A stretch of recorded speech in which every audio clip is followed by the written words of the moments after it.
ঘোড়ায় চড়ে জাতীয় প্যারেড গ্রাউন্ডের মঞ্চের সামনে আসেন এবারের মহান স্বাধীনতা ও বিজয় দিবসের অধিনায়ক ও নবম পদাতিক ডিভিশনের GOC major general S M Asadul Haq. শুরুতেই উপ অধিনায়কের কাছ থেকে দায়িত্ব বুঝে নেন।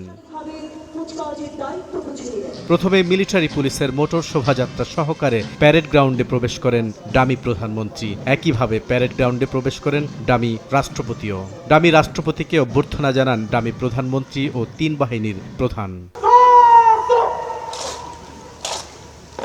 সশস্ত্র সালাম সহ কুচকাওয়াজের অনুমতির পর ডামি রাষ্ট্রপতিকে নিয়ে কুচকাওয়াজ পরিদর্শন করেন অধিনায়ক। একে একে রাষ্ট্রপতিকে সালাম দিয়ে মঞ্চ অতিক্রম করে কন্টিনজেন্টগুলো।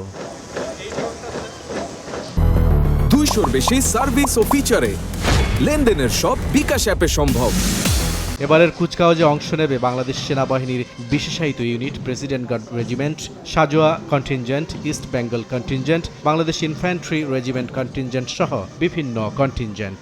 থাকবে বিভিন্ন বাহিনীর সদস্যদের সমন্বয়ে জাতীয় পতাকাবাহী কন্টিনজেন্ট, বাংলাদেশ নৌবাহিনী কন্টিনজেন্ট, বাংলাদেশ বিমান বাহিনী কন্টিনজেন্ট ছাড়াও border guard, Bangladesh coast guard, Bangladesh police, Bangladesh Ansar ও ভিডিপি কন্টিনজেন্ট।